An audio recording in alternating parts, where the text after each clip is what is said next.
A'udzubillahi minasyaitonirrajim. Bismillahirrahmanirrahim. Assalamualaikum warahmatullahi wabarakatuh. Alhamdulillah pemirsa TV Murid yang dimulakan Allah, pada kesempatan kali ini kita lanjut membahas bersama-sama tentang instrumen proposal PTK, yang mana ini merupakan instrumen pengumpulan data dari proposal PTK sebelumnya yang kita bahas bersama. Ini sebagai pelengkap tugas ya PPG PAI tahun 2021 yang saya ikuti. Ini sama-sama belajar kita. Nanti jika ada yang baik bisa jadi tambahan literatur buat kita. Kalau memang ada yang kurang mungkin bisa di kolom deskripsi, di kolom komentar ya. Kira-kira yang kurang mohon arahan dari Bapak Ibu pemirsa, apa yang kurang dari instrumen proposal PTK ini. Baik, instrumen proposal PTK dari judul PTK kemarin, pemanfaatan media pembelajaran Google Meet untuk meningkatkan keaktifan siswa pada pembelajaran daring mata pelajaran PAI kelas 5 di SDN 017 Sepaku. Ini merupakan metode pengumpulan data dengan jenis observasi ya. Yang mana ini metode pengumpulan data untuk proposal PTK ini adalah dengan observasi yang bersifat deskriptif kualitatif. Lembar observasi sudah saya siapkan sebagaimana yang terpampang di sini.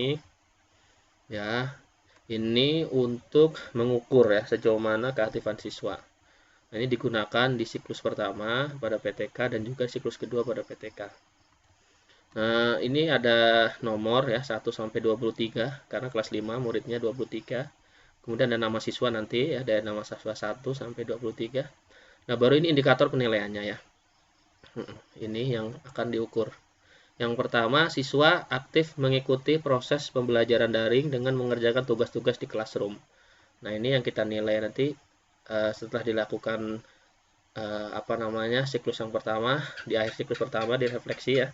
Kita nanti akan mengukur sejauh mana ya keaktifan setiap siswa ya dalam mengerjakan tugas-tugas di classroom, dinilai.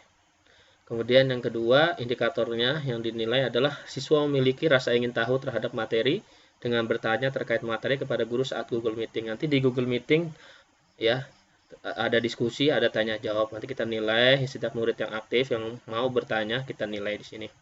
Baru yang ketiga, siswa aktif memberikan pendapat dan merespon teman dalam Google Meeting. Jadi ketika ada tanggapan dari teman, pertanyaan dari teman, mereka aktif memberikan respon atau pendapat enggak. Kalau aktif, kita kasih nilai. Kemudian yang keempat, indikator penilaiannya adalah siswa berusaha mengomunikasikan pendapatnya terkait materi pembelajaran saat Google Meeting-nya ini. Jadi kita lihat ya sejauh mana ya kemampuan siswa dalam mengomunikasikan pendapatnya saat Google Meeting kita nilai. Nah, kemudian nilainya itu bagaimana ya? Cara menilainya ini kita lihat 1 sampai 4. Kalau dia sekiranya kurang ya dalam keempat ini ya kita kasih 1. Kemudian sekiranya cukup kita kasih 2. Kalau sekiranya baik kita 3. Kalau sekiranya baik sekali kita kasih 4. Nah, kemudian setelah itu seandainya murid nomor 1 ya selalu baik ya mengerjakan di classroom lengkap berarti 4.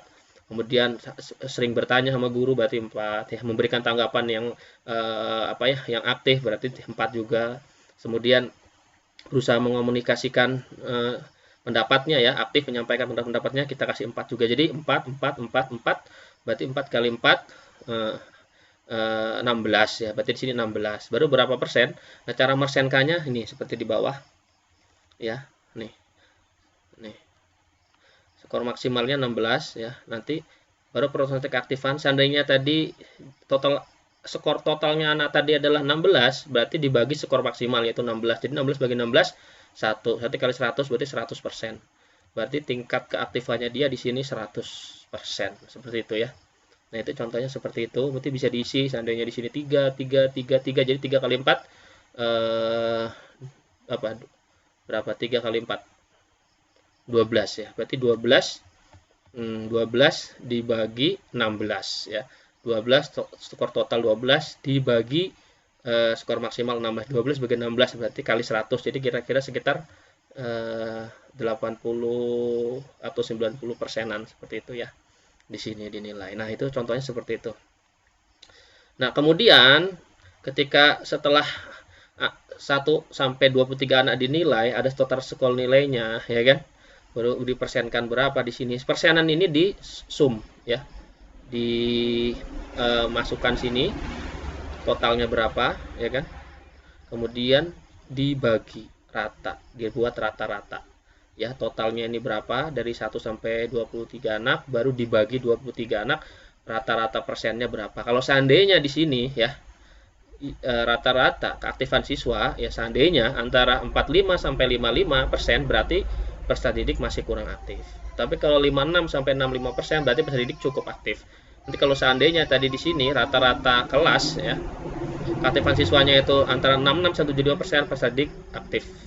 Kemudian kalau seandainya di sini 76 sampai 100%, berarti peserta didik sangat aktif. Sangat aktif ya.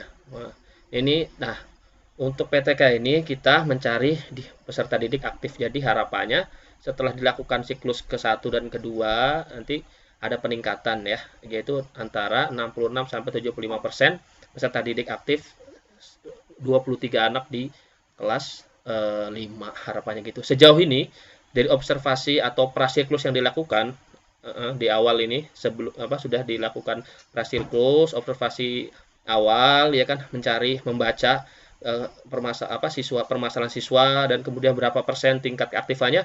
Terakhir kemarin saya mendapatkan nilai di bawah 56% ya, sekitar 50-an persen lah. Itu jadi artinya memang siswa saya kurang aktif ya dalam mengerjakan tugas-tugas selama ini. Nah, nanti harapannya bisa meningkat ya sampai 56 sampai 6 bisa meningkat ke sini ke B ya, 66 sampai 75%, biar dari kurang aktif menjadi peserta didik yang aktif. Harapannya seperti itu ya setelah dilakukan siklus yang kedua.